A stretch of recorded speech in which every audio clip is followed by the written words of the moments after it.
သတင်းပရိသတ်အားလုံးမင်္ဂလာပါရှင်။ကျမတို့သတင်း channel မှာဒီကနေ့ဇူလိုင်လ2ရက်နေ့နောက်ဆုံးရထူးခြားသတင်းများကိုတင်ဆက်ပေးသွားမှာဖြစ်ပါတယ်။လူကြီးမင်းတို့ဒီနေ့နေ့လယ်မှာတက်လာတဲ့သတင်းတွေကိုဖတ်ပြီးပြီလား။အောင်လန်မှာရဲကားတန်းတိုက်ခိုက်ခံရတဲ့ရေနံချောင်းမှာစစ်သားအသစ်ကအရာရှိကိုပြစ်တက်ပြီးထွက်ပြေးတယ်။ဒီပဲရင်မှာလေရင်ကချပေးတဲ့ရိတ်ခါတွေဒေါ်လန်ရေးတက်တွေစီရှောက်သွားတယ်။နေပြည်တော်ကတော့စစ်မှုတန်းအတွက်အတင်းအဓမ္မဖမ်းဆီးတာမရှိပါဘူးလို့ညင်းနေတယ်။ဒါတွေကလူကြီးမင်းတို့ဖုန်းစခရင်ပေါ်မှာမြင်နေရတဲ့သတင်းအပေါ်ရန်လွှာတွေပဲဒါပေမဲ့ကျမမေးပြရစီလူကြီးမင်းတို့မြင်နေရတဲ့သတင်းတွေကတကယ်ပဲဖြစ်ပျက်နေတဲ့အမှန်တရားလားဒါမှမဟုတ်တစုံတစ်ယောက်ကလူကြီးမင်းတို့ကိုမြင်စေခြင်းလို့ချပြထားတဲ့ကစားကွက်တွေလားဒီနေ့ကျမလူကြီးမင်းတို့ကိုကလကာနောက်ွယ်ကလှုပ်ဝက်အခန်းနဲ့ခေါ်သွားပါမယ်သတင်းတွေကိုအပေါ်ရန်ပဲကြည့်ရင်ဘာကြောင့်အမားကြီးမှားသွားနိုင်လဲဆိုတာလူကြီးမင်းတို့တစ်ခါမှမစင်စားမိဘူးသေးတဲ့ short ဖြစ်မဲ့အချက်လက်တွေကိုချပြရင်သက်သေပြမယ်စိတ်แท้အစင်သင့်ပြင်ထားပါအမှန်တရားကလူကြီးမင်းတို့ထင်ထားတာထက်ပိုပြီးတော့ကြောက်ဖို့ကောင်းတယ်ဒီအချက်အလက်တွေကိုကျမတို့တာမန်မျက်စိနဲ့မဟုတ်ပဲစုံတော့တယောက်ရဲ့မှန်ဘလူးအောက်မှာတင်ပြီးတစ်ခုချင်းစီခွဲစိတ်ကြည့်ရအောင်သတင်းတွေကိုဒီတိုင်းဖတ်သွားရင်ခမားတို့မြင်မှာကလူသေးတယ်တနက်လူပြေးတဲ့ရိတ်ခါကြတယ်ဆိုတာပဲဒါပေမဲ့အဲ့ဒီဖြစ်စဉ်တွေရဲ့ဓာတ်ပုံတွေနာရီမိနစ်တွေနဲ့နေရာဒေသတွေကိုမြေပုံပေါ်မှာချိတ်ဆက်ကြည့်လိုက်ရင်သွေးပြက်စရာကောင်းတဲ့ကွန်ရက်တစ်ခုပေါ်လာလိမ့်မယ်ပထမဆုံးဇူလိုင်လ1ရက်နေ့မော်လဲတနာရီ20မိနစ်အောင်လံမျိုးမှရဲစက်ခန်းရဲ့မြောက်ဖက်6မိုင်အကွာဖျားတောင်ပွေရွာအနီးပြည်မကွေးကားလမ်းပေါ်ကကားရန်တိုက်ခိုက်မှုလူကြီးမင်းတို့သတိထားမိလားအဲ့ဒီကားပေါ်မှာအောင်လံခရိုင်ရဲ့ယာယီဒူရဲမှုကြီးဝင်းလှိုင်ကိုယ်တိုင်ပါနေတာခရိုင်အဆင့်ရှိတဲ့ဒူရဲမှုကြီးတယောက်ကဘာလို့တာမန်လုံခြုံရေးအဆောင်အလျှောက်နေနေလေးနဲ့ဒီလမ်းပေါ်ကိုထွက်လာရတာလဲဘိုဘီထူးဆန်းနာကအဲ့ဒီရဲကားတန်းပေါ်မှာစင်ပောင်ဝဲမျိုးနဲ့ကျေးလက်ဒေသဖွံ့ဖြိုးရေးဦးစီးဌာနကအသက်52နှစ်အရွယ်နန်းစီဒီယန်ဦးစီးမှုကျော်စီရကဘာခိစ္စလိုက်ပါနေရတာလဲသူနဲ့အတူအရက်သား2ယောက်ဖြစ်တဲ့မြင့်နိုင်နဲ့ဇနီးတက်တက်မာတို့ပါနေပါသေးတယ်။ဒါဟာရိုးရိုးခီးစင်မဟုတ်ဘူး။ကျမတို့ရဲ့အတွင်းသတင်းတွေအရဒါဟာမကွေးတိုင်းတောင်ပိုင်းမှာအရက်ဖက်ဝန်ထမ်းတွေကိုသွေးထိုးပြီးတော့ပြည်သူစစ်ပြူစော်ထီအင်အားအသစ်ဖြည့်တင်းဖို့လှုပ်ဝက်အစည်းအဝေးတစ်ခုကအပြန်သတင်းကြိုပေါက်သွားလို့ကြားဖြတ်ညှက်ပူးတိုက်ခိုက်ခံရတာဦးစီးမှုကျော်စီရရဲ့ညာဘက်နှစ်ထင်ကိုကြည်စံကွက်တိဖောက်ဝင်သွားတာဟာမတော်တဆမဟုတ်ပါဘူး။ပြစ်မှတ်ထားရှင်းလင်းခံရတာ။ကဲဒီဖြစ်စဉ်ဖြစ်ပွားပြီးနိုင်ပိုင်းအကြာမြေပုံရဲ့အထက်ဘက်ရေနံချောင်းမှာဘာဖြစ်လဲစင်ပေါလို့ခေါ်တဲ့ထက်လိုက်မင်းဆိုတဲ့လူငယ်လေးဒီနှစ်စမ်းပိုင်းကမှကံပြားလန်းစုံမှာပေါ်တာဆွဲအတင်းအဓမ္မဖမ်းဆီးခံလိုက်ရတဲ့တာမန်ပြည်သူတယောက်သူကစစ်တပ်ထဲရောက်ပြီးလာပိုင်းတွင်းမှတင်သူ့ရဲ့အရာရှိကိုခေါင်းတဲတဲ့ပြစ်တက်ပြီးအမေတနက်နှစ်လက်နဲ့အတူအမောင်တဲကိုပျောက်ကွယ်သွားပါတယ်တိုက်ဆိုင်တာကအောင်လမ်းမှာရဲကားတန်းအတိုက်ခံရလို့စစ်ကောင်စီတပ်တွေဘာရနတိချီးခါနေတဲ့အချိန်မှာပဲရေနံချောင်းကစင်ပေါက်ကကလကနောက်ွယ်ကကစားကွက်ကိုတနက်တန်နဲ့ဖွင့်ချလိုက်တာဒါရင်မဲလားမဟုတ်သေးဘူးစကိုင်းဘက်ကိုမျက်စိလှည့်လိုက်ပါဒီပဲရင်မျိုးပေါ်မှာပိတ်ဆို့ခံထားရတဲ့စစ်ကောင်စီတပ်သားတွေငက်ပြက်နေလို့မိထီလာရှမ်းတဲလီတက်ကနေ Y8 ထောက်ဖို့လေရင်ကြီးပြန်တက်လာတယ်ဇူလိုင်လ1ရက်နေ့မော်လဲတနာရီ24မိနစ်မှာပထမဆုံးရိတ်ခါတုပ်ကိုလေဒီနဲ့ချတယ်အောင်လမ်းမှာရဲကားတန်းစတင်တိုက်ခိုက်ခံရတဲ့အချိန်နဲ့မိနစ်ပိုင်းပဲကွာတယ်။လေရင်ကကောင်းခင်ပေါ်ကနေ9ချိန်တိုင်ရိတ်ခါတွေကျဲချပေးခဲ့ပေမဲ့အောက်မှာအစင်သင့်စောင့်ဖမ်းသွားတာကတော်လက်ရေးပကဖရဲဘော်တွေဖြစ်နေတယ်။လူကြီးမင်းတို့စင်စားကြည့်လေရင်မှုကမျက်စိကန်းနေလို့လားဒါမှမဟုတ်မြေပြင်ကစစ်သားတွေကပဲရိတ်ခါထုတ်သွားမကောက်ရဲလောက်အောင်ကြောက်နေလို့လားမဟုတ်ဘူ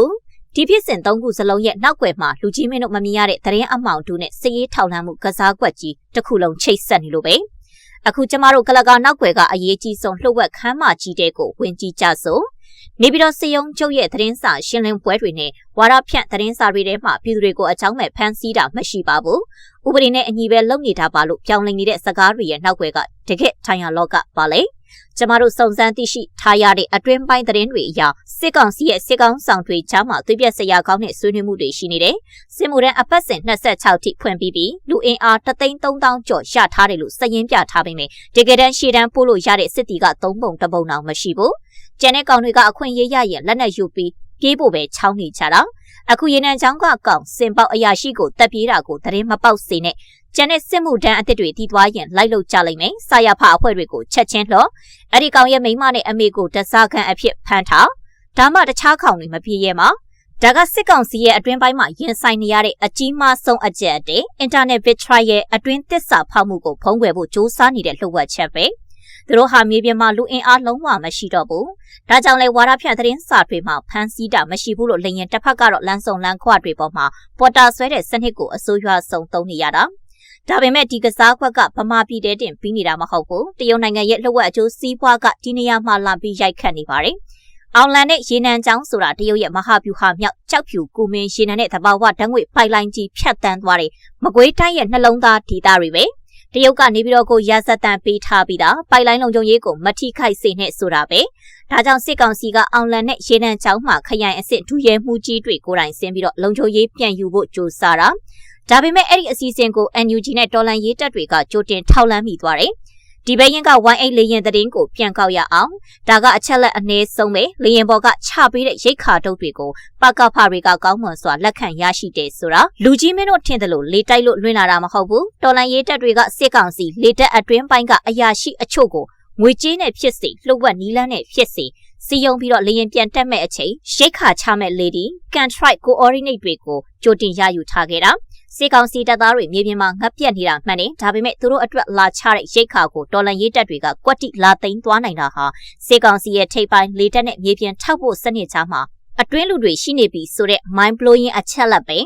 စစ်ကောင်စီရဲ့ကစားခွက်တိုင်းကိုတော်လန်ရေးဘက်ကမှန်ဘလူးနဲ့ကြည့်နေတယ်လို့အထက်စီးကနေကြိုသိနေတဲ့သဘောပဲဒီကစားကွက်ဟာဘလို့အလဲပြောင်းစီဦးတီမလဲအတိကတော့ချက်ကရေနံချောင်းကထွက်ပြေးသွားတဲ့စင်ပေါက်ရဲ့တနတ်တန်ပဲစစ်ကောင်စီဟာလူငယ်တွေကိုအတင်းအဓမ္မပေါ်တာဆွဲစစ်မှုတန်းဥပဒေနဲ့ချင်းချောက်ပြီးတော့စစ်သားအင်အား3,300ကျော်အထိအတင်းစုဆောင်းထားတယ်လို့ကြွားဝါနေတယ်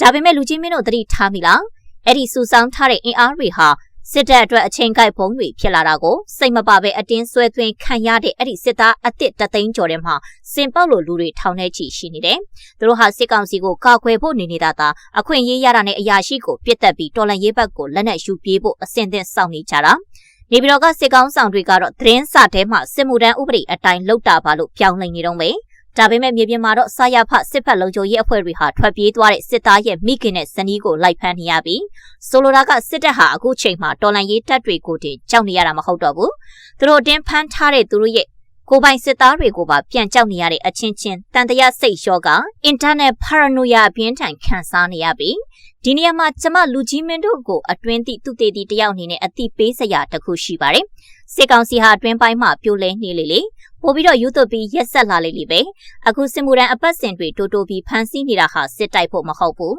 ရှေ့တန်းမှာတော်လန်ရေးတပ်တွေရဲ့ကြီးစံတွေကိုခုခံဖို့လူသားတိုင်းအဖြစ်အသုံးပြုဖို့ပဲဒါကြောင့်လမ်းပေါ်မှာသွားလာလှုပ်ရှားတဲ့အခါငါ့ကိုတော့မဖမ်းလောက်ပါဘူးဆိုတဲ့အသည့်မျိုးလုံးဝအဝယ်မခံပါနဲ့နေပြီးတော့ကထုတ်ပြန်တဲ့ဝါဒဖြန့်သတင်းစာတွေကိုကြည့်ပြီးတော့စိတ်အေးမနေပါနဲ့သူတို့ကမဖမ်းဘူးလို့ပြောရင်မြေပြင်မှာပိုဖမ်းတော့မယ်လို့ဘာသာပြန်ရမယ်ခစ်ပြက်ကြီးတဲ့မှာလူကြီးမင်းတို့ကျမတို့ရှောက်နေတာဒေသန္တရအမိန့်တွေအဲစရင်တွေကိုအကြောင်းပြပြီးလူကြီးမင်းတို့ရဲ့အိမ်တကားကိုဘဲ့အချိန်လာခောက်မလဲမသိဘူးတတိအမြဲရှိနေပါစေကဲဇလန်းကိုပြန်ချုပ်ရအောင်အောင်လန်ကနန်းစီဒီယန်ဦးစီးမှုတည်ဆုံမှုရေနံချောင်းကအရာရှိအသက်ခံရမှုဒီပဲရင်ကရိတ်ခါထုတ်လေရင်ပေါ်ကကြလာမှုဒါရီအလုံးဟာစစ်ကောင်စီရဲ့နေဝင်ချိန်နီးလာပြီးဆိုတာကိုပြနေတဲ့လက္ခဏာတွေပဲစစ်တူရင်ခုံပေါ်မှာစစ်ကောင်စီဟာနေရုပ်တွေကိုအတင်းထိုးပြီးကစားပေမဲ့အဲ့ဒီနေရုပ်တွေကသူတို့ဘက်ကိုပြန်လှည့်ပြီးတော့ဘရင်ကိုတတ်မဲ့အကွက်တွေဖြစ်နေပြီးပြည်သူ့ကောက်ကွယ်ရေးတပ်တွေကတော့ရန်သူစီကရိတ်ခါကိုပါလေပေါ်ကနေလှုပ်ဝက်ချက်ချင်းရယူနိုင်တဲ့အထိမြေပြင်စိုးမိုးမှုတွေကိုအသာစီးယူထားနိုင်ခဲ့ပြီးဒါကတော့ကျမမြင်ရတဲ့ကလကာနောက်ွယ်ကမြမနိုင်ငံရေးကစားကွက်ပဲ